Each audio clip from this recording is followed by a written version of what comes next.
साथ ओम प्रकाश सैनी हैं जो रिटायर्ड आईएएस हैं और अभी भाजपा के साथ जुड़े हैं। आपका राज समाचार में स्वागत है बॉस। थैंक यू, धन्यवाद। अभी हमने मदन जी का इंटरव्यू लिया था कि आपको और भी काफ़ी जिम्मेदारियां दी जा सकती है अगर आपको झुंझुनू से पार्टी टिकट देती है तो। देखिए, पहले तो बड़ी बात यह है कि पार्टी अपने स्तर से ये तय करे कि ओपी सैनी को चुनाव भी लड़ाना है, तो पहला निर्णय तो ये। दूसरा ये है, फिर दूसरा निर्णय इस पर निर्भर करेगा कि पहला निर्णय क्या होता है, तो वो फिर कहीं भी हो सकता है, तो पार्टी तय करेगी। अगर आप आते हैं झुंझुनू या कहीं पर से भी आपको चुनाव लड़ाया जाता है, आपकी प्राथमिकताएं क्या होगी?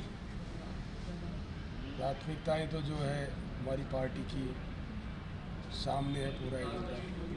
केंद्र सरकार का, मोदी जी का काम है और मैं समझता हूँ कि इस आने वाले चुनाव में इस देश का प्रधानमंत्री कौन होगा अगला, ये मुद्दा होगा। और जो गठबंधन की बात हो रही है, जो अपोजिशन पार्टी मिल रही है, वो तो मेरे ख्याल से उस एक आपने देखा होगा बड़े बाल वाला कुत्ता होता है, इसमें पता नहीं लगता है इसका मुंह किधर है, पूंछ किधर है, पाँव किधर है। तो अभी तो उनका यही पता नहीं है, उसमें इतने बाल हैं उसके कि उसमें मुंह कहाँ है ये ढूंढना पड़ता है। जबकि यहाँ भारतीय जनता पार्टी में स्पष्ट है कि मोदी जी हमारे प्रधानमंत्री हैं और आगे भी वही हमारे नेतृत्व करेंगे। दो चीज़ें पूछ रहा था आपसे मैं। जनता के लिए अगर आप टिकट मिलती है, बड़े एजेंडे हैं वो पीएम के हैं, मैं एक आम जनता की बात कर रहा हूँ जो एक सांसद के स्तर से होती है। मैं समझता हूँ कि सबसे ज़्यादा जो ज़रूरत होती है वो ये होती है कि आम जनता के जो ग्रीवेंसेज हैं उसका जो है वो डिस्पोजल का एक सिस्टम होना चाहिए, एक तंत्र बनना चाहिए।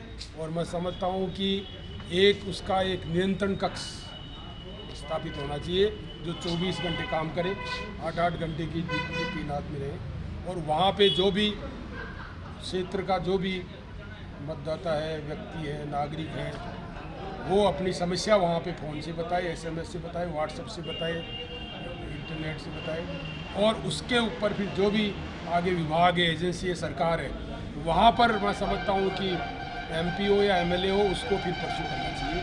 तो ये एक प्लेटफॉर्म आम आदमी को मिलना चाहिए कि कहीं सुनवाई उसकी नहीं हुई है, सरकारी विभाग नहीं कर रहा है, तो उसका जनप्रतिनिधि के यहाँ पर उसकी सुनवाई हो सकती है और उसकी एक पुख्ता व्यवस्था होनी चाहिए जो 24 घंटे 24/7 काम करे। जनप्रतिनिधि शुड बी फॉर 24/7।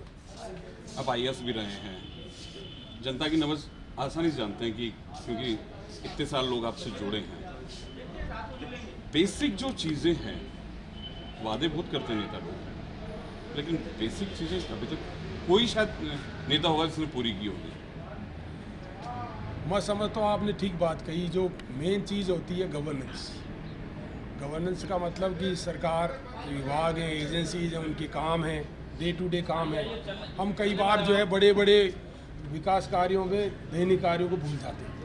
तो ये इस पर बहुत ज़्यादा ध्यान देने की ज़रूरत है कि जो जो जो रूटीन के काम हैं उनको भी जो है महत्व मिले और जिससे कि लोगों को जो है उनका काम हो, उनको सहूलियत मिले और उनकी जो समस्या है उसका निदान हो। ये है ओपी सैनी जो मोदी की नीतियों को देखते हुए भाजपा से जुड़े हैं और मदन जी सैनी ने भी कहा कि उनको काफ़ी जिम्मेदारियां दी जाएगी। भाई सुनने में हम सब पत्रकार को आता कहते हैं सूत्र बोल रहे हैं, तो सुनने में ये आ रहा है कि ये झुंझुनू से आ सकते हैं। आपने राज समाचार से बात की, उसके लिए बहुत बहुत धन्यवाद।